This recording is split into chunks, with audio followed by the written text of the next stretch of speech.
Meeting is now being recorded. I'm now being recorded. I work for the Regional Water Quality Control Board in California, and I'm one of 3 of your facilitators. Also co-facilitating with me today is Christine Joab, also of the Regional Water Quality Control Board in the Central Valley, and Jade Young of the US Army Corps of Engineers in Louisville District.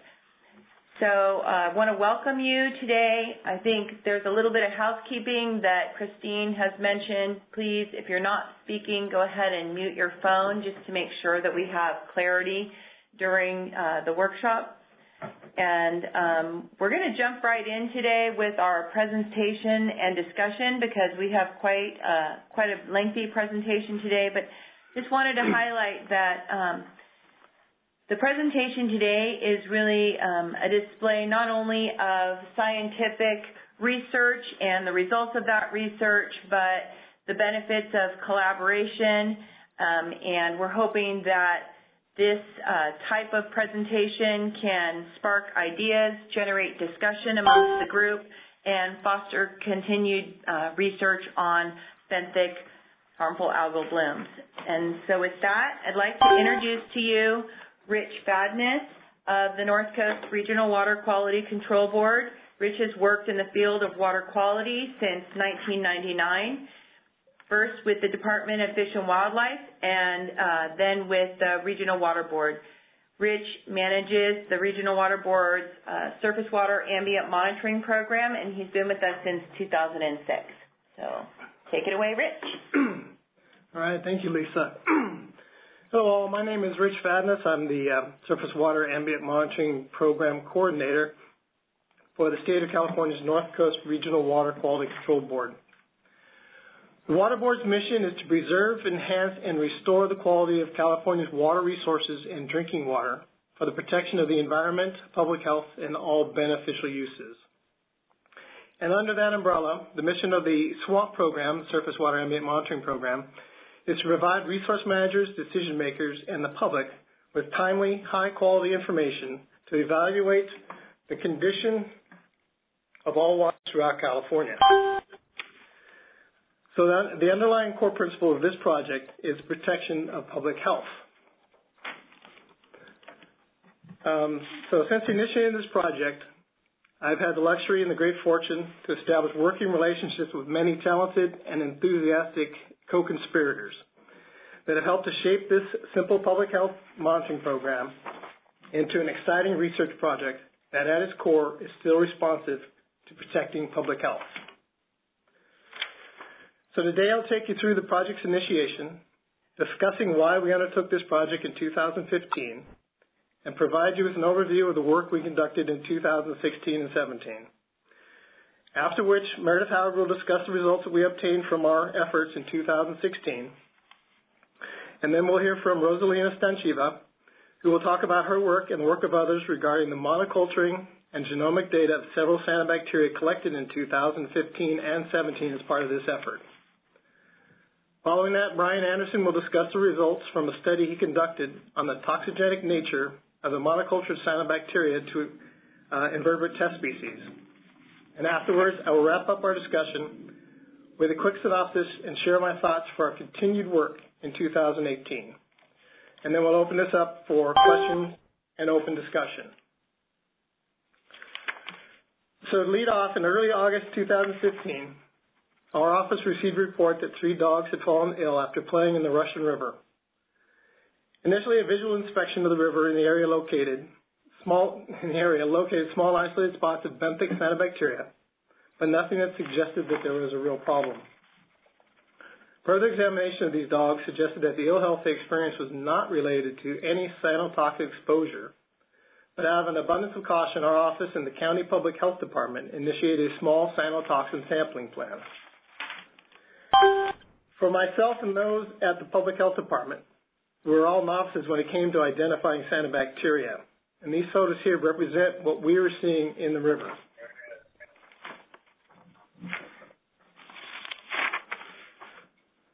Now, the Public Health Department focused their efforts,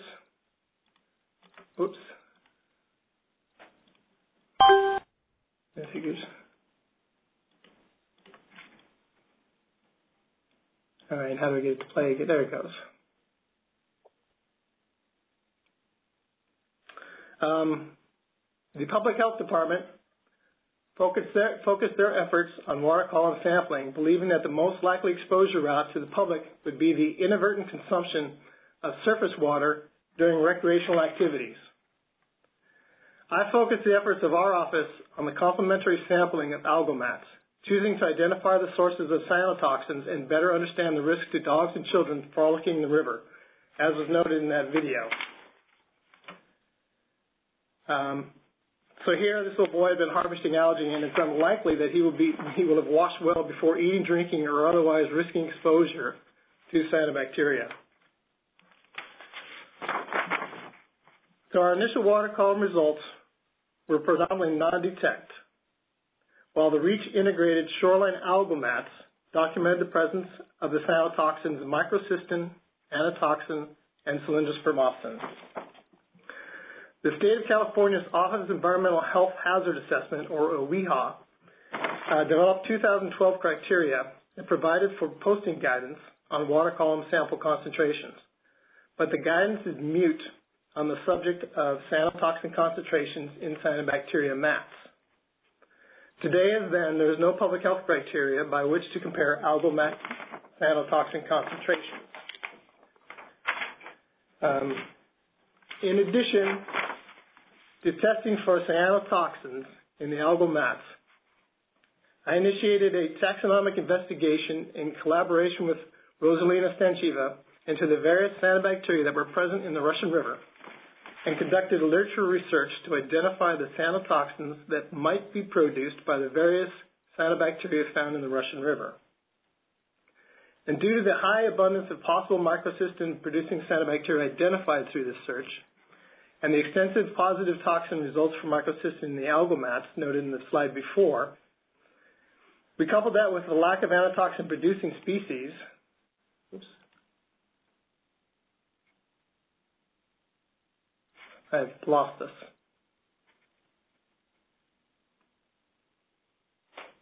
Okay.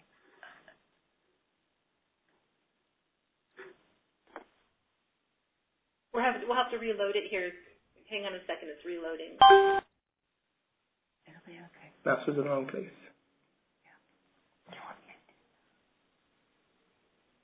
Do you remember what? There you go. Do you see it? There we go. Yep, we're good. I'm good. Everybody else good? Okay. Again, due to the abundance of possible microcystin-producing cyanobacteria identified through the search and the extensive positive toxin results for microcystin in the previous slide, we coupled that with the lack of anatoxin-producing species and the low level concentrations of anatoxin in relation to the 2012 criteria. We focused our sampling on microcystins only. And then on Wednesday, August 29th of 2015, 2 days prior to the Labor Day weekend, which is the busiest tourist weekend of the year for so many small communities on the lower Russian River, a family kayaking on the Russian River lost their dog to anatoxin poisoning. Following the dog's death, the county public health department collected water column samples for anatoxin and found it in concentrations that under the 2012 OEHA guidance would not have led to advisory postings. But under the updated 2016 guidance, these observed concentrations would have led to advisory postings on the river. So these results and the dog's death clearly demonstrated that anatoxin is an issue in the Russian River. And then in late September of 2015, a dog playing in the Eel River died from anatoxin poisoning, demonstrating that the spatial extent of anatoxin issues is much greater than just the Russian River. So the dog death just prior to the Labor Day weekend led to canceled vacations for many tourists and exacted a heavy economic toll on the communities which rely on tourist dollars. So after the summer threat of cyanotoxin subsided and cyanobacteria populations began to wane, we took stock of the state of our knowledge and understanding and began looking toward 2016. Our questions were very fundamental. What does cyanobacteria look like? What are the various genus and species present? Where is it? What toxins does it produce? How toxic is it? When is it toxic? And how do we monitor for it? To begin this process, we collected several single-species dominated cyanobacteria mats in October of 2015 that Rosalina Senchiva was able to monoculture, to which she will be discussing that a little bit later in this presentation. And then we set about developing our 2016 monitoring plan. So I'd like to provide you with a little context of my working world. The North Coast region is predominantly rural and is larger in size than 9 other states in the United States here, with some 27,000 acres of lake surface and approximately 28,000 miles of streams. The green area on the map outlines the Klamath River, which experiences planktonic microcystin blooms every year that originate in reservoirs on the upper Klamath River. The gold stars are locations of several dog deaths that occurred as a result of suspected anatoxin poisoning between 2001 and 2009, and the red stars indicate the location of the 2 dog deaths in 2015. For our work in 2016 and 17, we focused on these 3 rivers: the South Fork eel, the main stem eel, and the Russian. As part of our 2016 effort, we employed passive samplers called solid phase adsorption toxin tracking, or SPATT bags. The SPATT bags were deployed to answer the question of what cyanotoxins are present in these rivers and when are they present. Meredith Howard will be covering this in her discussion in a few minutes. We also collected water column samples for the comparison to public health thresholds, identifying when toxin concentrations in the water column may be an issue for the recreating public through incidental ingestion. In addition, we continued our collection and analysis of REACH-integrated cyanobacteria mats and other field measures, documenting conditions that may be conducive to cyanotoxin production and the increased risk of water column presence. Cyanobacteria mats continually grow through the summer months and may be releasing toxins that could be missed during weekly or biweekly water column sampling. Now, as the season progressed, we found ourselves posting the Russian River in July of 2016 for low-level anatoxin water column concentrations. Though the water column results were low, we were finding very high concentrations in our REACH-integrated cyanobacteria mat samples. At that time, I also noticed changes in the cyanobacteria communities as the presence of multiple species began to give way to extensive single-species dominated mats. It was at this time that I abandoned the REACH-integrated approach of mat toxin testing and began focusing on single-species sample collection, because I wanted to identify the individual or various species that may be responsible for the toxins identified in our rivers. And here are a few quick peeks at some of our toxic species.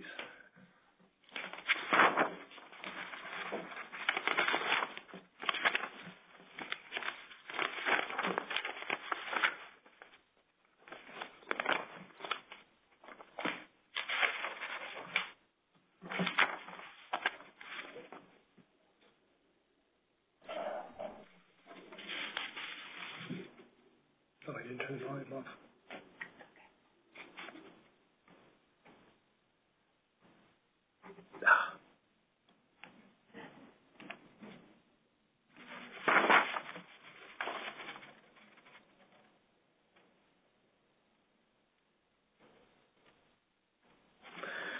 So now the left side of this table, you saw a few slides ago showing the high anatoxin concentrations in REACH-integrated mat samples collected in August 2016.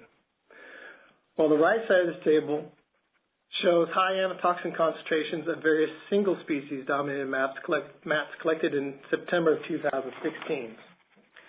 Now, these high concentrations left me worried thinking about the dogs and children playing in the river and possibly exposing themselves to cyanotoxins. So in mid-September, I processed mat samples for ash-free dry mass analysis to help normalize the toxins and better understand the risk of mat ingestion. Though ash-free dry mass analysis is not directly comparable to guidance created by OEHA in 2012 for dried scums and mats, The results are highly concerning and deserve further work to determine the potential risk they pose to public health. And that's the 2012 criteria. So now that I've provided you with this background information, I'd like to turn the presentation over to Meredith Howard. Meredith Howard works as a senior scientist at the Southern California Coastal Watershed Research Project. She received her PhD in ocean science from the University of California, Santa Cruz in 2007, a BS in biology from Rutgers University in 2001, and a BS in business and economics from Lehigh University in 1995.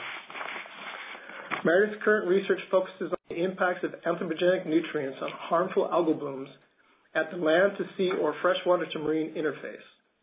She serves on 2 state committees for HABs in California, the California Harmful Algal Bloom Monitoring and Alert Program, and the California Cyanobacteria and Harmful Algal Bloom Network.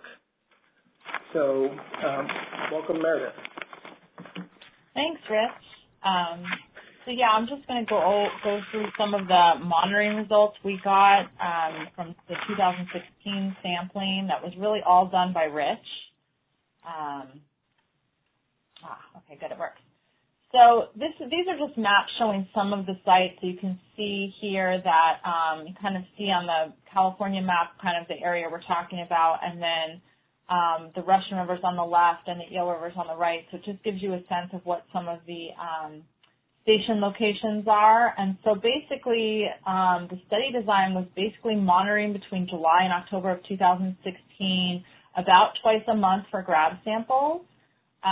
But really what's very interesting about this project is that there's really 3 sample types that were collected throughout most of the monitoring time frame. One is a whole water sample, which includes particulate and dissolved. The second one was rich diploid passive samplers, specifically SPATT bags, which really only measures the dissolved fraction. And then he also, as he just talked about, collected cyanobacterial maps, which is mostly particulate. And then, you know, through a combination of a couple different labs, we got all of the cyanotoxins analyzed either through LCMS or ELISA. So just for some of you who aren't necessarily familiar with these, you know, passive samplers have been used for years for lots of different environmental contaminants, and they've been developed and used for HAB toxins for a number of years, over a decade now. And so we've really been using them in California as kind of a monitoring and assessment tool. So they're really helpful because they're time integrative, they provide continuous toxin detection, and that's really helpful with HABs because they're so ephemeral. And then when you add them into kind of like a, you know, a river or a stream situation, you know, there's clearly, you know, with the flow of water, there's a lot of ephemeral nature to the toxin dynamics in those systems. So they can be really helpful. We can use them across any water body type. We use them for marine toxins. We use them for cyanotoxins. They're really cheap. They're really easy to deploy and recover. The downside to them is that they, you know, the concentrations you get off these SPATT bags are not really applicable to the health thresholds. And they're really only measuring what's in the dissolved fraction of the water, not necessarily reflective at all as to what's in the particulate matter. So one of the things that we've been seeing kind of just in a lot of our studies that we've been doing through SQUIRP throughout the state, but this one in particular, is that you really need to collect different types of samples because different sample types are going to kind of contribute a different part of the toxin story. And in order to have a comprehensive picture of toxin dynamics in the system that you're studying, you really need kind of all 3, or at least 2 out of the 3, you know, depending on if there's mass or not present in your system. And so when you look at these plots I'm about to show you, the y-axis shows all of the sites. So anything above the black line is the Eel River. Anything below the black line are sites across from the Russian River. And you can see that I have the whole water results on the left and the SPATT results on the right. And so even when you just look at this without even looking at the concentrations, you know, if you were just collecting whole water samples, you would look at this and say, well, gee, you know, we don't really have a Nodularin problem. And yet the SPATT samplers were almost 100% positive with the exception of one site through the whole sampling time frame. So it's really giving you two completely different pictures if you're just trying to assess, do we need to worry about nodularin in these systems? You know, is that even a concern? And you get really two pretty stark different answers. On this one, we didn't test the cyanobacterial maps for nodularin, but some of the other toxins we did. So you'll see that now as I transition into the microcystins. So again, it's kind of the same format. The SPAT's kind of at the top, the whole water is at the bottom, and then I have the mats to the right. And so just recognize that the SPAT and the whole water were analyzed via LCMS and the cyanobacteria maps versus ELISA. But you can see on the table that, you know, when you're looking at these three different sample types, you're really getting, you know, very different answers as far as, you know, are there high concentrations of microcystins, you know, do we see them across every site? You know, if you look at the SPATs, you know, it's kind of giving you a different story than, say, some of the mats. Like the mats look like they didn't really get super toxic until kind of toward the end of the sampling time frame. But then if you look at the whole water, it's a little bit all over the place. So, you know, really what we're learning is, especially for benthic algae, but just, you know, for cyanobacteria in particular, these watersheds, we really need to start designing our monitoring programs based on more of a watershed approach that incorporates multiple sample types. And so the other point that we've, you know, kind of seen here is that the analysis method that you pick is really important, and it is going to contribute in some way, shape, or form to the toxin story. And so what you see is the top two plots are SPAT and whole water that were analyzed via LCMS. Now, it's mostly reflective of anatoxin-a because that's what we have a certified standard for. But the cyanobacterial mats were analyzed via ELISA and are likely, you know, reflective of more than, you know, multiple congeners in there. And so you see this really stark difference between, well, gee, we have all these mats that are, you know, cranking out anatoxin. Why aren't we seeing that in the SPATs and the whole water? And it's like, well, this one's probably, you know, just boils down to the analysis method and, you know, the pros and cons of each method that are associated with them. But you can see on the table, you get some pretty different, you know, you get some pretty different results based on what method you're looking at.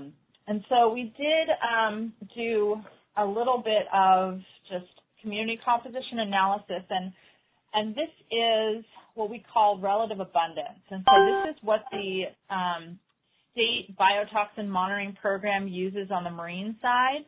So instead of going in and doing full-blown cell counts, which are really time-consuming, what they do is they have a method where they just kind of, you know, visually scan through the sample and provide information on which genre or species they're seeing, and then these categories. So either something's dominant, which means it's 50 to 100% of the total community composition, or it's present, which means it's about 1 to a little bit less than 10. And so it just provides a category. So even when you look at this heat map, you really get a sense of like which organisms we were seeing in each month and, you know, how prevalent they were. And you can even look up and down because on the x-axis we have the sites, and then on the y-axis we actually have the genre that we were seeing. So it just gives you a sense, and these were mostly from mat samples.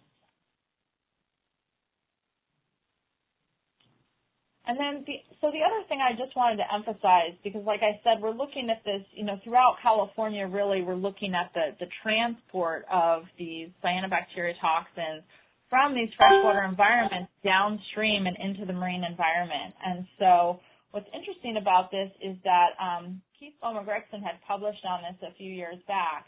You know, these spires that picture is actually, I think, from the Eel River.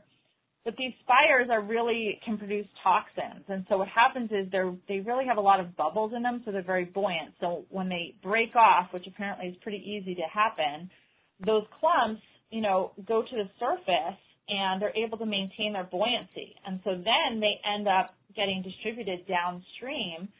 So you have, you know, kind of two issues there. One is, you know, if they transport downstream, they can create toxin issues in other areas. And then if they make it all the way out to kind of the estuarine or the marine environment, then there's this potential to affect, you know, these different environments that are pretty far downstream from the point of origin. So just some of the work that we've been doing, throughout the state is really showing that we have a lot of issues where we have these cyanobacteria toxins that are creating issues in estuarine and marine waters. The middle the paper called Blurred Lines just came out, and that's a good one to look at. It really shows how if you start looking for multiple algal toxins and cyanobacteria toxins in shellfish, they were finding that pretty regularly throughout San Francisco Bay. That's also been shown in Monterey Bay, where we're really detecting microcystins in marine shellfish. And we're also just seeing, the more toxins we look for in a lot of these systems, the more we're finding kind of simultaneously throughout kind of the land-to-sea interface. So I think that was, and my last slide is just kind of emphasizing that point again. These are just a few of our study sites that we've been working on, and when you just plot up like how many toxins we're actually seeing in the environment, what you notice is there's a lot of orange and red dots on there, which means there's 2 or more or 3 or more toxins being detected. Our recreational and drinking water health thresholds are really based on single toxin exposure. And so I think this is, another area where we're starting to see this more and more, that when we look for multiple toxins, we're finding them, and, what are really the consequences of that? I think we don't have a good handle on what the consequences are, but we're certainly seeing multiple toxins in the environment. And so with that, I'm going to turn it over to Rosalina.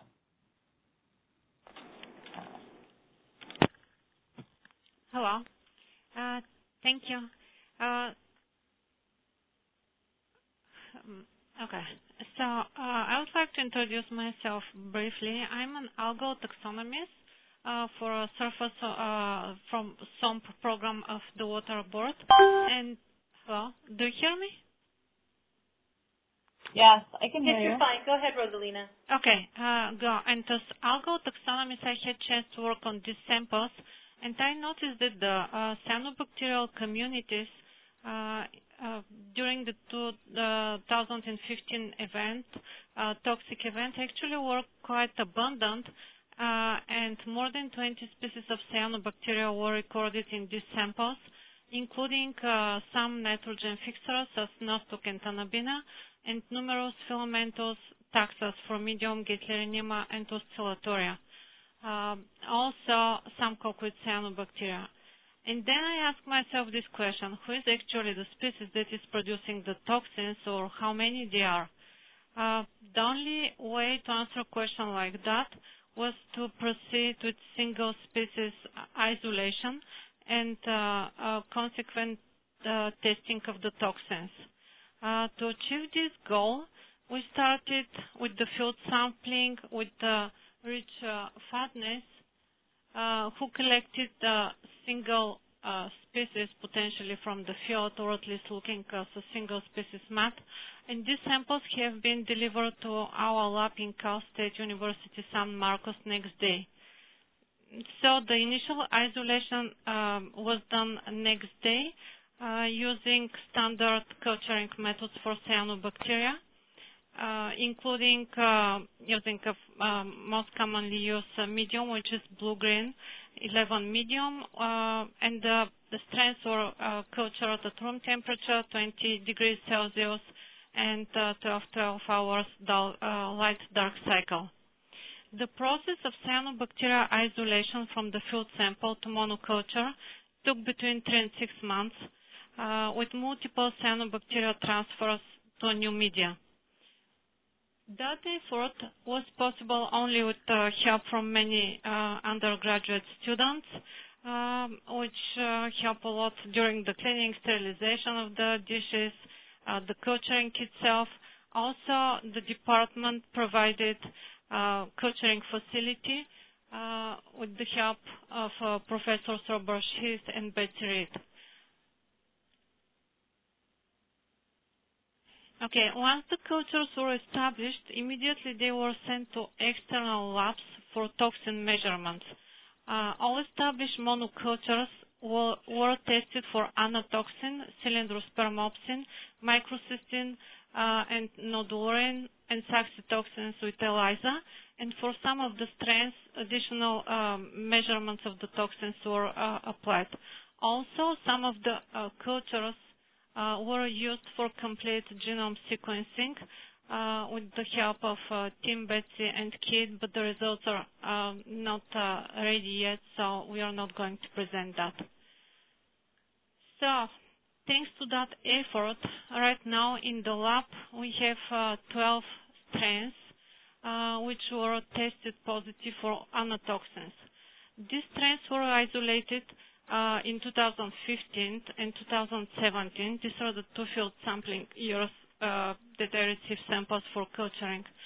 So looking at that table, which is the main table here, you could see that basically I have been able to isolate strains belonging to Phormidium and Anabaena, and all they were tested positive for anatoxin production. I would like to notice here, just if you look at the date, the strains from Russian River, which were isolated in 2015, they were tested several times, but the last test was in March 2017. So for 2 years in the lab conditions, they're still producing anatoxin. Also, what was interesting as a result from the tests, actually all these strains were positive only for anatoxins. We were not able to detect any other toxins, which keeps the question, which are the producings of microtoxins, for instance. That question is open. And now I'm going to go through some views of the cultures. So here are the very first isolates of these 3 Phormidium strains from Russian River.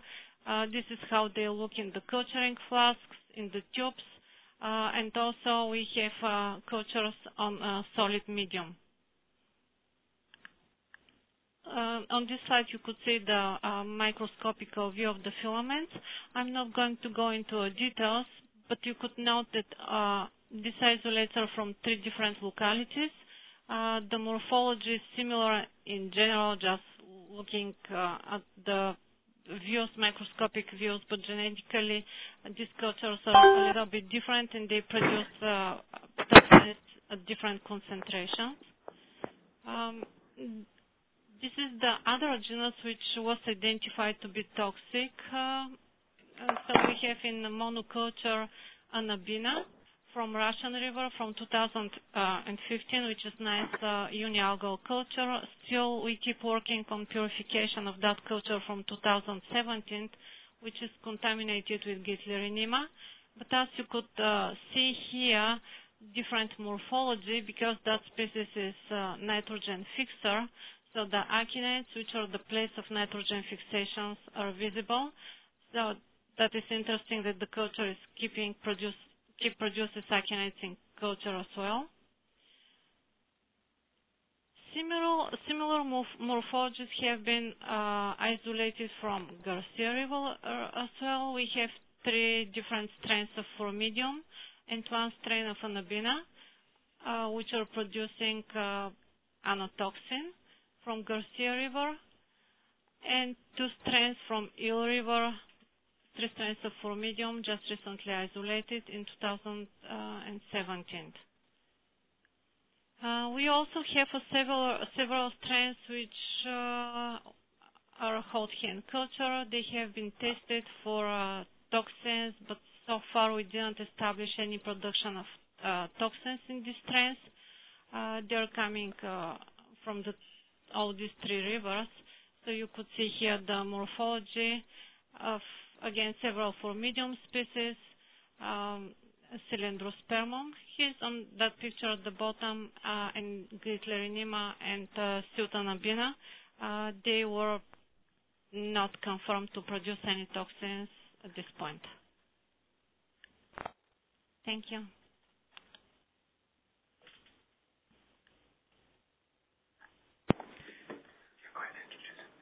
Okay, so next we're going to hear from Brian Anderson. He's been a research specialist with the University of California since 1985 and works at the Marine Pollution Studies Laboratory at Granite Canyon on the Big Sur coast. And so if we could have Brian get access to the slides, then he can start his presentation. I got him. Thank you, Lisa. Thank you. Okay. Before I start, I just wanted to acknowledge that this was a collaborative study. So as Rosalina pointed out, Rich did the sampling of the species that we're going to be testing and provided those to Rosalina, who did the algal cultures and provided us with those cultures. Daniel Orr and Susie Wood did the chemistry, and Jennifer Voorhees at our laboratory did the toxicity testing, and Bryn Phillips did the statistical analyses. So our part of the study was interested in whether or not these toxins are toxic to invertebrates that might occur in the field. So we're kind of going beyond the human health or mammalian toxicity to looking at lower trophic levels in these systems. And we're interested in this for a couple of reasons. One of the main ones is the species that we're working with are tested throughout California and the rest of the United States. We're looking at ambient toxicity in freshwater systems. So if these algal toxins are affecting these species, it could be confusing our testing results throughout the country. We expect these impacts of these algal toxins to increase with climate change. So this is a concern for all of our monitoring programs. I wanted to point out that we're already monitoring within the state, besides the work that Meredith was talking about and Rich was talking about in his region. We do have a statewide program monitoring for cyanotoxins in marine sector and freshwater sediments as part of the Stream Pollution Trends Monitoring Program, and that's focused on microcystin. I wanted to note that, I think as others have pointed out, these cyanotoxins have different modes of action. So because of that, we're concerned about different receptors in the environment. So for example, microcystin is a hepatotoxin. Our main concern with that is with bioaccumulation and trophic transfer affecting higher trophic level organisms. And then the anatoxins are completely different. They're neurotoxins. So in some cases, they attach to the same receptors as certain pesticides in the environment. So those are going to affect not only dogs and mammals that ingest them, but also invertebrate species that are affected by this mode of action. That's sort of the background for why we're doing this.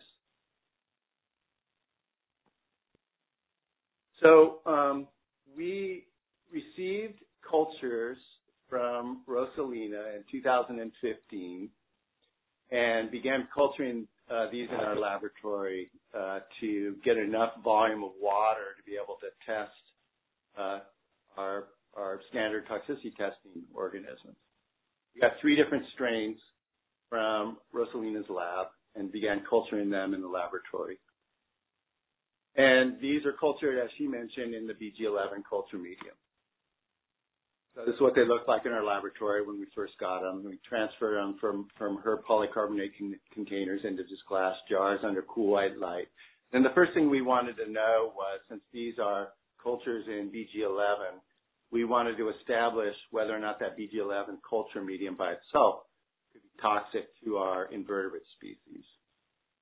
So when we're talking about toxicity testing here, what we're talking about is the water surrounding these filamentous cultures of Phormidium, trying to sample these by decanting off the cultures or pipetting them off to get the water surrounding these cultures. And what we're assuming here is this is the dissolved phase of the toxin produced by these Phormidium.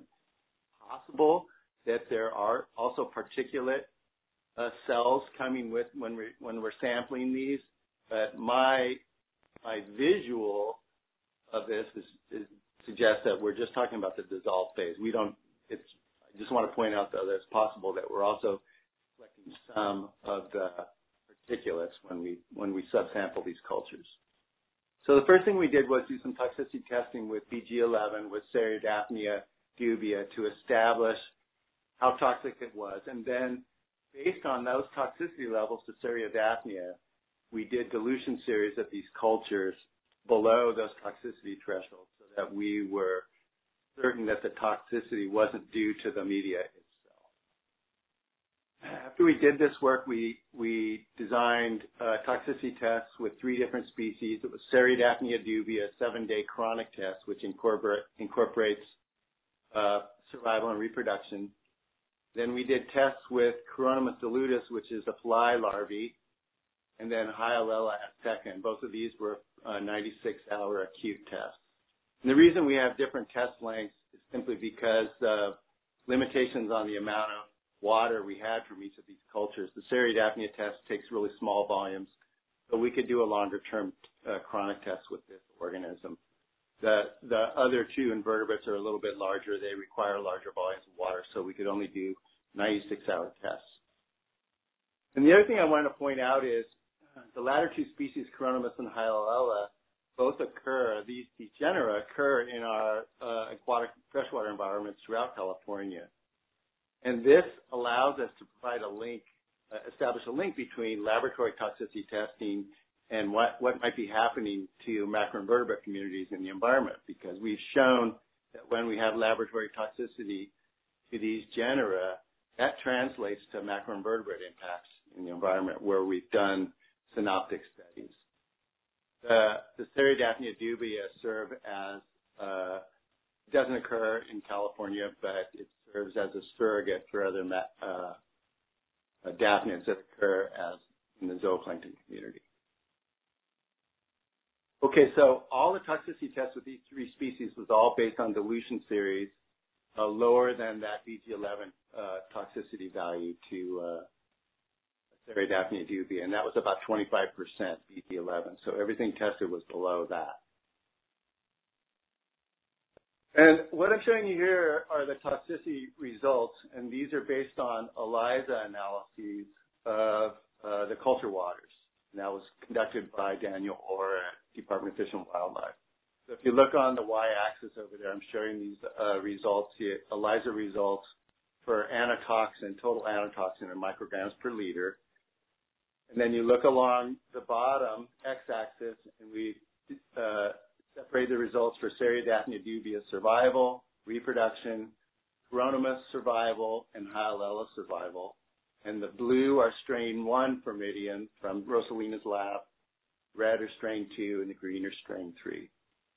And the basic take-home message here from these results is that these culture waters are highly toxic to all 3 of these species, with Cereodaphnia dubia survival and reproduction being the most sensitive.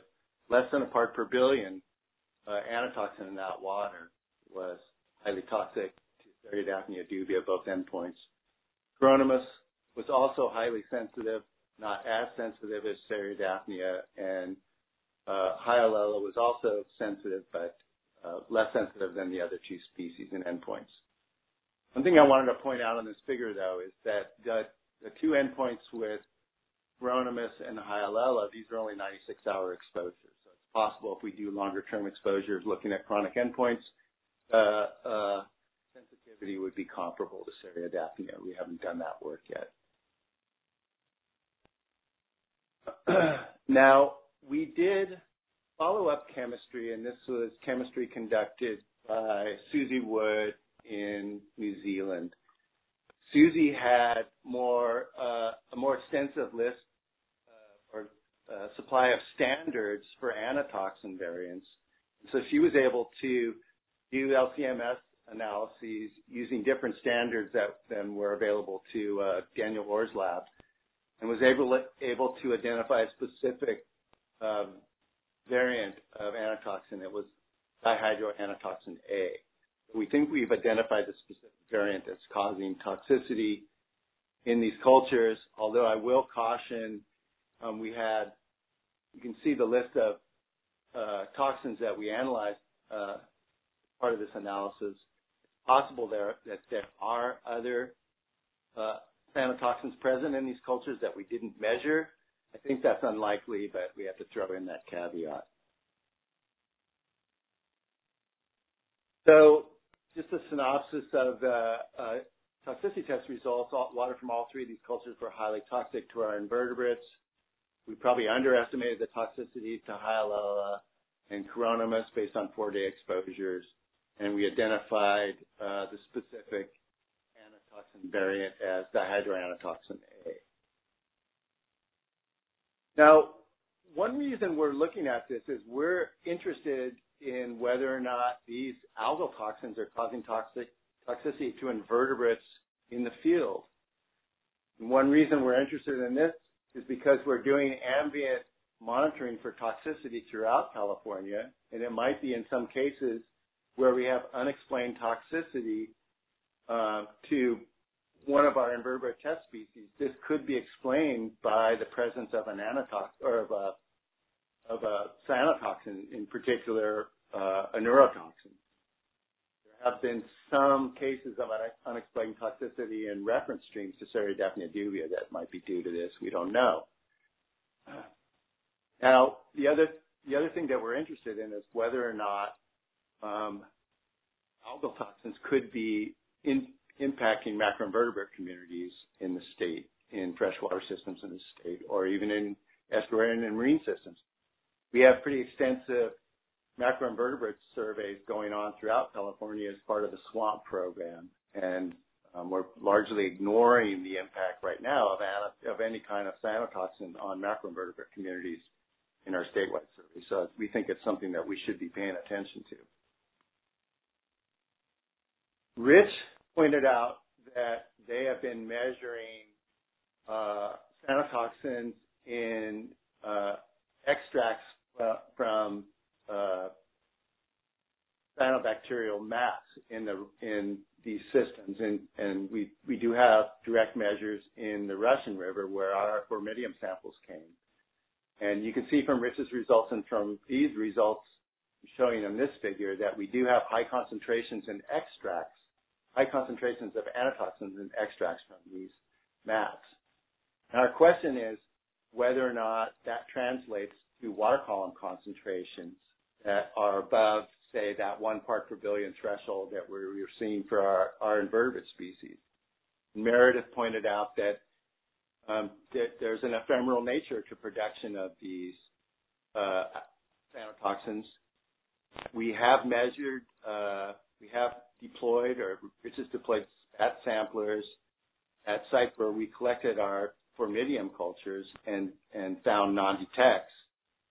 The question is whether or not we're, it's possible that we're just missing these water column concentrations because of the ephemeral nature of this. So I think this is something that we have to pursue if we're concerned about whether or not these things are having a direct effect in the environment on macroinvertebrate communities.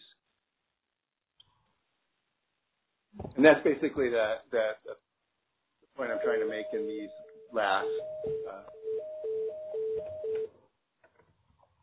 You guys still hear me? Yes, you're fine. I muted the line that was causing the problem. Okay, thank you. So that's basically it. We're trying to, if we were going to do a next step, it would be to figure out whether or not we've got concentrations exceeding our toxicity thresholds for these invertebrates, and does that translate to impact on macroinvertebrates in these systems? I think that's something we need to answer so we can decide whether or not there's reason for concern, both ecologically and for some confounding factor that might be influencing our monitoring results. We have submitted this work for publication, and it's been accepted for publication. So at some point, we expect it to come out in the next few months after I revise the manuscript. That'll be one step.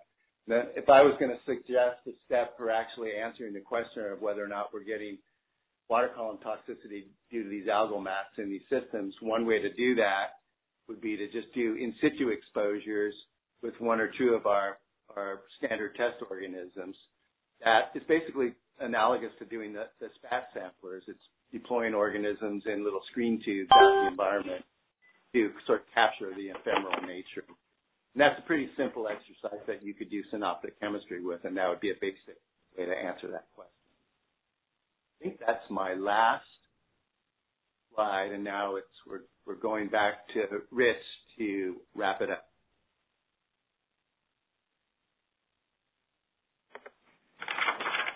Yes, as soon as we get our thing back here. Thank you, Brian. Thank you, Rosalina and Meredith as well.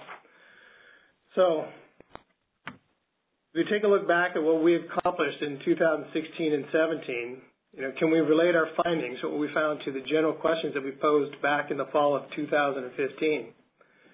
And, the answer to that is, yeah, even though the answers you see there are a bit tongue-in-cheek, general questions lead to general answers.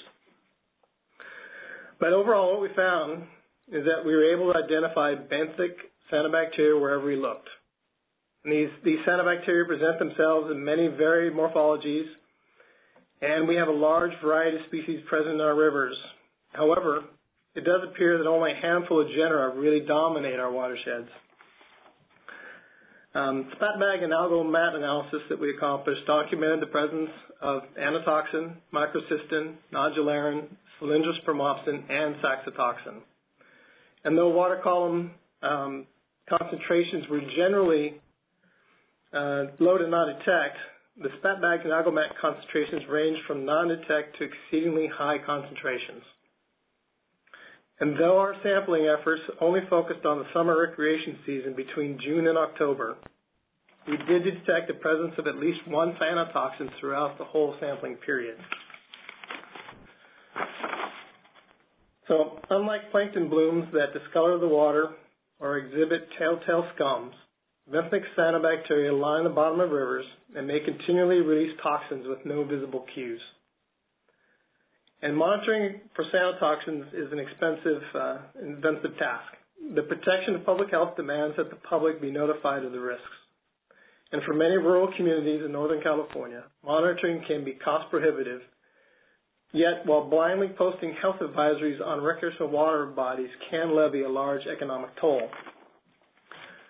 So to help get at this, in 2018 and 19, we will be working with the State of California's Office of Environmental Health Hazard Assessment to hopefully develop criteria for posting advisory notices on rivers based upon the genera present and the percentage of algal mat cover.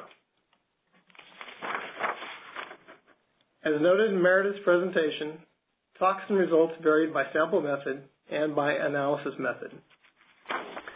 As we continue on with our work, we will be taking a more in-depth look at the efficacy of utilizing SPATT bags as sentinel tools for monitoring cyanotoxin releases that may lead to the initiation of public health monitoring and the posting of health advisories. So we will be focusing on deployment times, periods, methods, as well as holding times, and various adsorption materials. Doctors Rosalina Stancheva, Tim Otten, Betsy Reed, and Keith Boomer-Gregson have been performing genomic sequencing on our cultures and continue to discover new things about the cyanobacteria species here in Northern California. Tim Otten found that the assembly for Phormidium strain PTSR3 contained the entire anatoxin gene cassette. The gene order is considerably different from any other anatoxin-producing cyanobacteria that have been sequenced to date. This Phormidium strain possesses a gene that is hypothesized to convert anatoxin-A and homoanatoxin-A into dihydroanatoxin-A and or dihydrohomoanatoxin-A. The gene was 100% identical to its homologue in Cylindrospermum stignale. Now, this suggests that the cultured Phormidium strain is likely to produce dihydroanatoxin variants, which would explain why the ELISA testing results we had were so different from the LCMS. And Brian's work has shown that under laboratory conditions, certain macroinvertebrates may be adversely affected by the presence of anatoxin in concentrations that have been documented in surface water column testing. Benthic macroinvertebrates are used as indicators of water quality, and negative responses to microvertebrate indices are generally assumed to be due to the impact of some anthropogenic activity. This work may provide insights to perceived impairments to some of our reference condition streams. So in response to that, we hope to launch a pilot project in 2019 that will monitor the macroinvertebrate community and cyanotoxin concentrations several times per site throughout the year. In addition, we'll be working with a Native American tribal environmental agency to investigate if benthic sediment-dwelling lamprey eel are affected by the cyanobacteria that may be present in the rivers. So I've learned a great deal during this effort, and yet I have so much more to learn. Cyanobacteria and cyanotoxic events appear to be increasing in geographic extent and in the number of events per year. And though we are learning more about the toxins and the species that release these toxins, we have yet to discover the environmental triggers behind these blooms. And I think that more time and energy needs to be invested in evaluating the environmental factors that have allowed for the proliferation of benthic cyanobacteria in our rivers. So before opening up this presentation to any questions or further discussion, what I really want to do now is extend my thanks and appreciation for each one of these individuals listed here. This project and these results were only made possible because of their willingness to donate their time, as well as the resources necessary to answer the questions that have kept me up late at night. So to all of you, thank you very much. And so at this point, I'm going to like to open this up to any questions. So, Rich, before you do that, sorry, everyone, this is one of the facilitators. I just wanted to let people know that some people were manually muted if your line was getting a lot of noise in the background. So if you want to ask a question, again, just look for your phone number or your name on the left-hand side of the screen and click the little button, and you'll see a little microphone that you can unmute yourself. And if you don't feel comfortable maybe speaking over the phone with a question, you can also put your question in the public chat box. So go ahead, Rich. Okay, so are there any questions or comments or?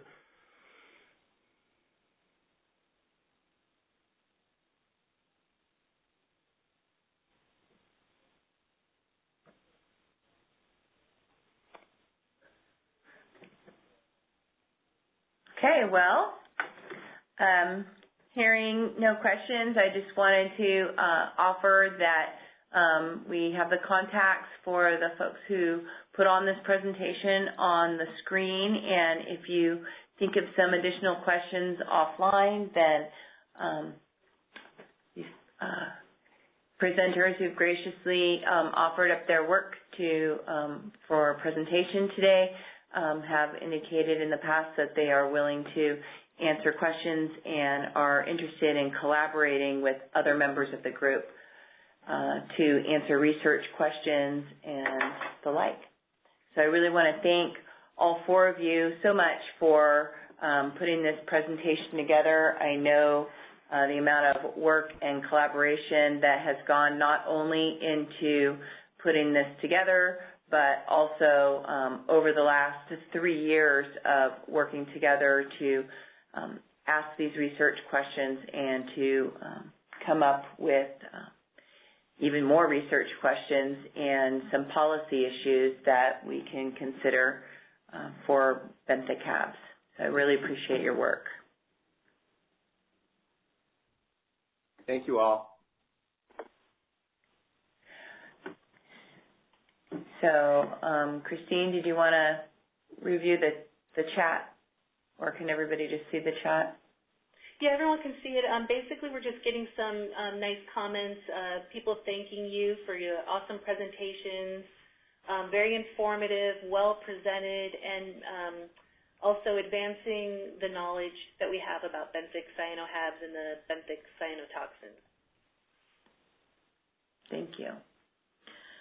And so our next item, item number 3, is going to be presented by Christine Joab of the Central Valley Regional Water Quality Control Board. And Christine's going to give us some information about the iNaturalist Cyanoscope photo guide. Yes, I'm also going to also make some other additional announcements that came to me after we had sent out the agenda. And I'm actually going to rely a little bit on some help from perhaps Meredith Howard and some others on the phone who actually have more information. The first thing, this first slide that you're looking at is an announcement of a workshop that is being put on. It's a 2-day workshop, August 6th and 7th of this year, on benthic cyanobacteria and cyanotoxins. This is actually a collaborative effort between the U.S. Army Corps of Engineers, Bowling Green State University, the Cochrane Institute from New Zealand, and US EPA. So they're the ones putting on this two-day workshop. The objectives are to identify our knowledge gaps and to prioritize our research needs on issues surrounding benthic cyanobacteria. The structure is basically they're going to have presentations from invited experts in the field, and then following that there will be a roundtable discussion on the presented topics. The audience that's being invited includes federal, state, and local government agencies, academics, nonprofits, and our industry partners. And if you would like to have more information on this two-day workshop and also to be added to their distribution list, there are 3 contacts. Dr. Katie, and I'm going to pronounce her name wrong, so I apologize, Kierzwinski from the Army Corps, Dr. Timothy Davis from Bowling Green State University, and Dr. Jim Laserchak from US EPA. Katie, are you on the line? Would you like to say anything else about this? I am on the line. I think you covered all of the options that we are hoping to touch base on in this group, and I really appreciate you making the announcement. Great, and the location is actually in the top of the slide. It's going to be in Cincinnati, Ohio, at the US EPA Office of Research and Development, so the address is listed there. And again, this information will be made available after the meeting. We can go ahead and distribute it out. I already made a distribution, actually, of this announcement yesterday, but this will also be posted on US EPA's website where they host information about our Benthic Workgroup. The next item that I just wanted to talk about is actually an opportunity for members within the Benthic HAB Workgroup. iNaturalist is basically a website that allows the public at large to post photos of different organisms. It could be aquatic or land organisms. It's actually quite broad and it's very fascinating. So people can actually post photos of organisms and then connect with experts in the field who can help them identify these organisms that they observed. The Cyanoscope effort is partnering with iNaturalist in using the platform for logging observations and photos on cyanobacteria and other harmful algal blooms. The main scientific goal of the project is to develop a national library of identified cyanobacteria photographs, and that information can be used for developing spatial distribution information and occurrence modeling. So the project success really is going to be contingent on the development and dispersal of letting people know about this effort, making sure it's communicated broadly, and providing training materials. So as part of the iNaturalist Cyanoscope, Brian Milstead of EPA, Robin Matthews, and others are actually using this platform to build a web page for every cyanobacteria genus that has been identified in the iNaturalist Cyanoscope guide. So what that does is it's allowing us actually an opportunity to contribute and collaborate on this effort for benthic cyanobacteria, of course, as well as planktonic versions as well. But what's nice about it is it has a nice mapping feature that can contribute to our understanding of where these benthic cyanobacteria are being found. The participation is totally voluntary, and you can contribute and assist at your own pace. So again, the page that you're seeing on the screen right now is a summary page of the Cylindrospermum, and they're providing information. Again, they're showing a map of where it's located or where at least people have reported their observations. It has a description, biology, and toxicity, and any other information. So I did contact Brian Milstead of EPA, and he's really excited if we would, they're welcome to having our work group members participate, not only as providing information on this webpage, but perhaps even offering their expertise in identification. So as photos do come into the iNaturalist Cyanoscope, they can actually have a broader range of experts helping to identify these things. So I did want to make this announcement and to the broader work group. If you're interested in participating in any way as an expert and providing information or helping to review the information that is already available online, please make sure to contact Brian Milstead. Another announcement that I wanted to make is a new publication. I believe Keith Wilmo-Gregerson might still be on the line, but if not, perhaps Meredith can talk about his new paper that got published. It's called Widespread Anatoxin-A Detection in Benthic Cyanobacterial Mats Throughout a River Network. And this was just recently published in PLOS One. Keith, are you on the line to talk about this briefly?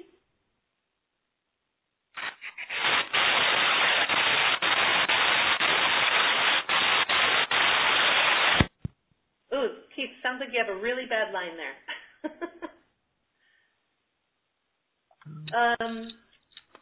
Are you there?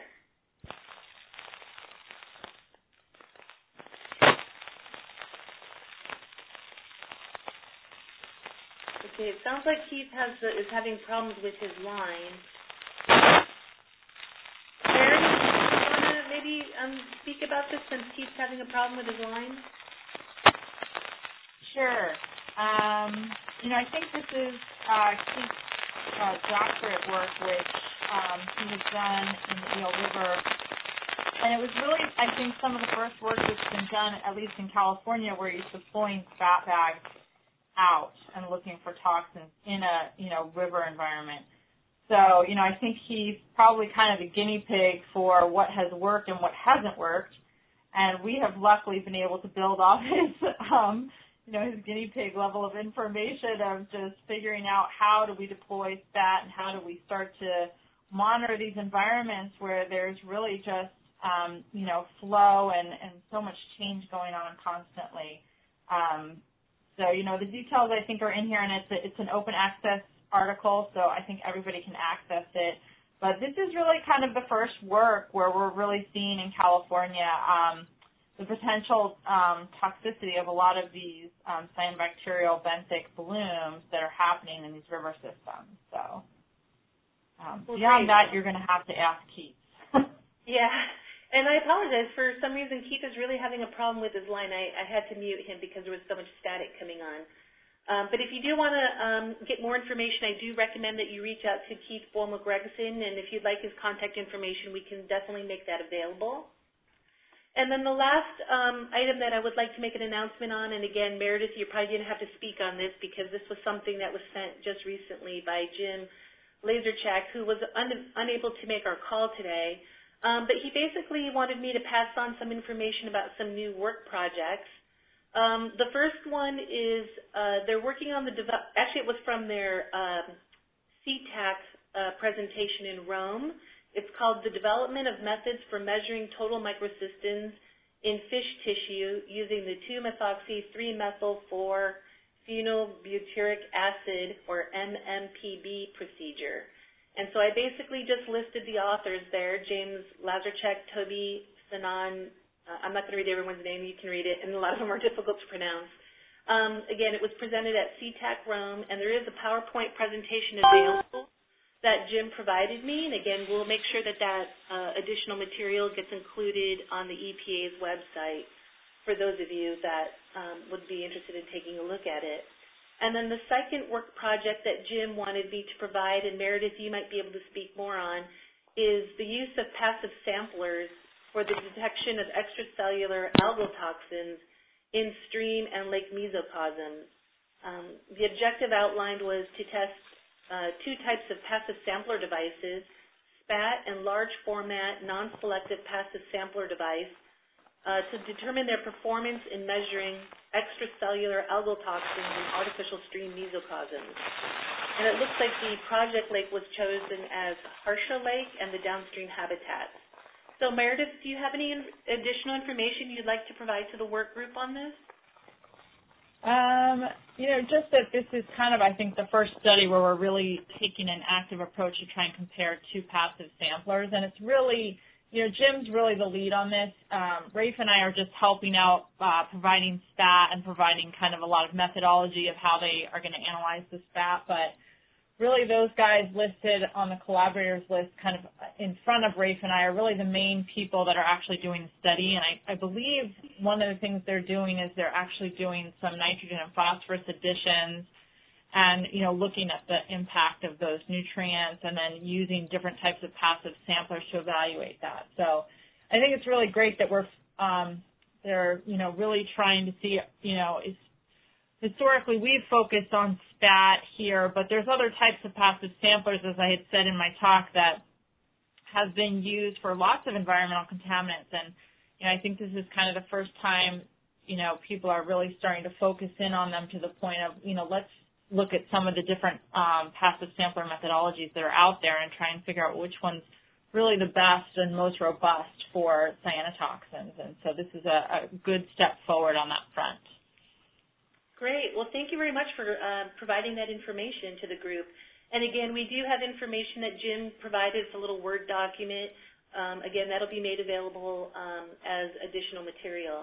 And I just wanted to loop back around. Keith put a little item on the public chat. He just wanted to say that the work that is in that paper that we talked about is a result of a 3-year monitoring data effort showing extensive anatoxin-A in the Eel River.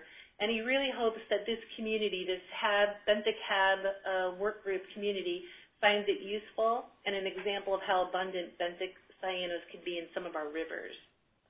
So that's pretty much what I have for my announcements. I would like to open it up to the broader audience if there's anything else that anybody else would like to share.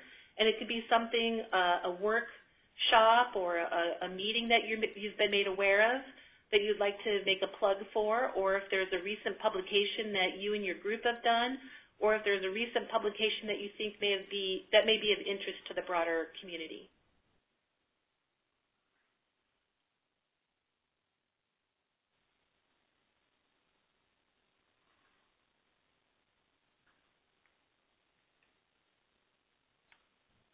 Okay, it doesn't sound like anybody has anything else to share. So I'm going to turn it back to our other facilitator, Lisa. All right. Thank you so much, Christine and Meredith and Keith, for letting us know about new and exciting work that's occurring and publications that are occurring, as well as workshops and the opportunity to contribute to the iNaturalist website. I think the more we can get the word out about cyanobacteria, the faster our research will go, and that's one of the foundations of this work group, is that we're trying to accelerate our knowledge and use what we can learn from one another to do that. So I don't hear any action items coming out of the work group today so far, but I do want to note that we have our next work group meeting on October 23rd of 2018. The topic is still to be determined, but I would offer that right now would be a great opportunity if you wanted to put something in the public chat or speak up about an idea that you have for our next topic that we could focus some presentations on. Then the facilitators are inviting that input from the group. And if you're available to give a presentation, or you have some kind of work product that you would like to share with the group, we'd also like to hear from you as well.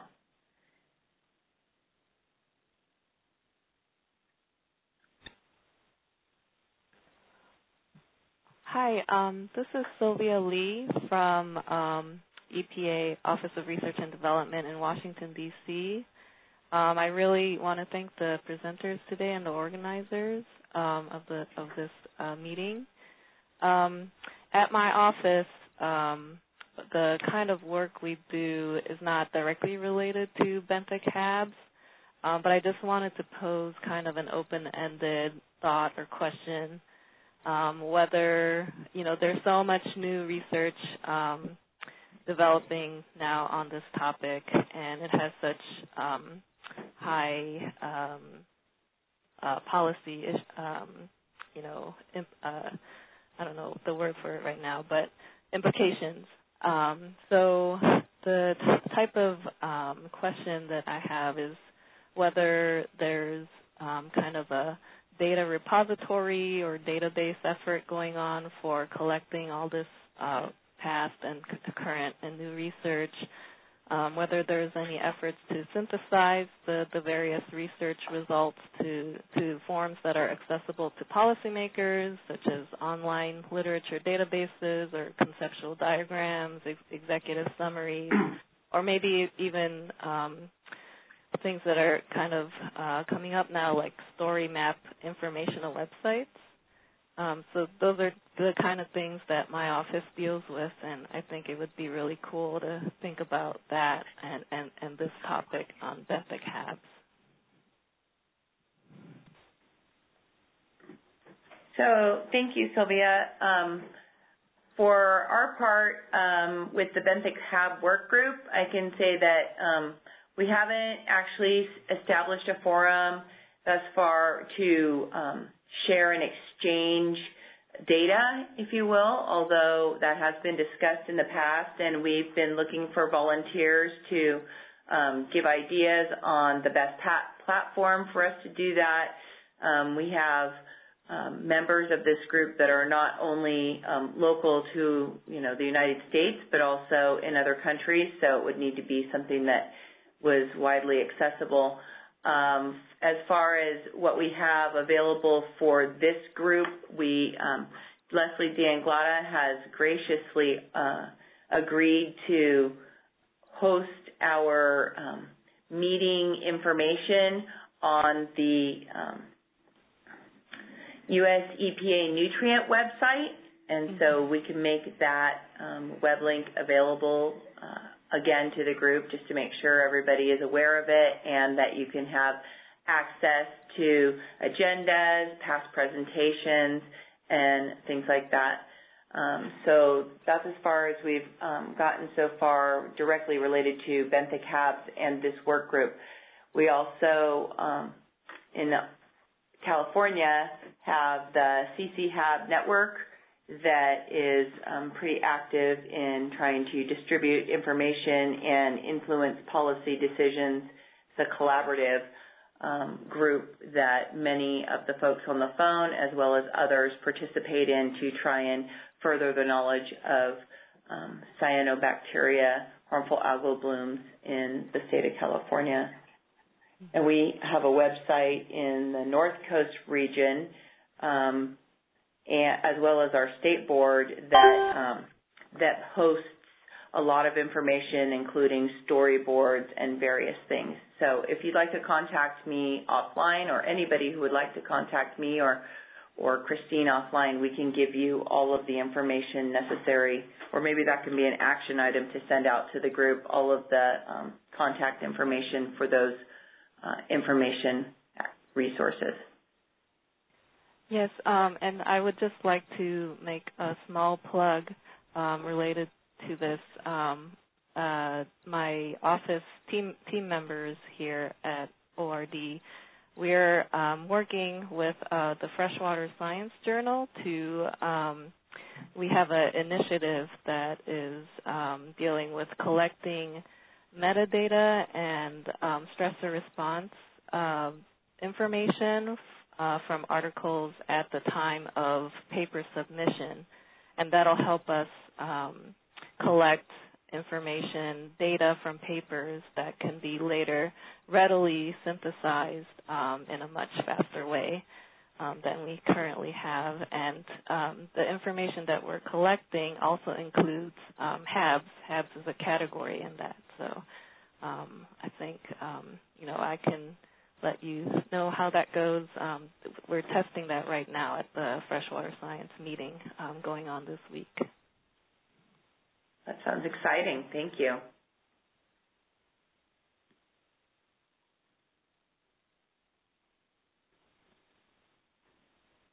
Does anybody else have some ideas they want to share with the group or suggestions for our next work group meeting for a topic?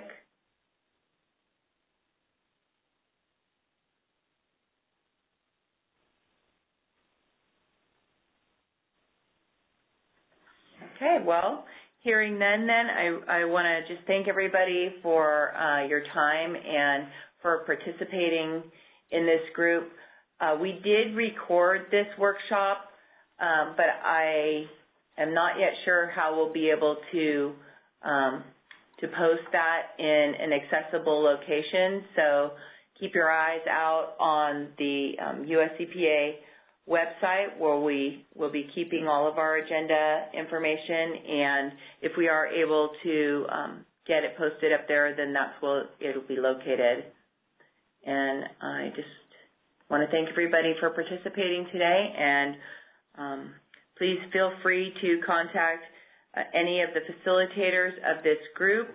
All of our contact information is at the bottom of the agenda, and we'd love to hear from you for ideas to, like I said, for ongoing topics of discussion, if you're able to present, or anything else that you can think of that would help to support and forward our mission. So thank you very much, everybody. Bye-bye. Thank you, guys. Thanks, everybody. Bye-bye. Thank you to our presenters.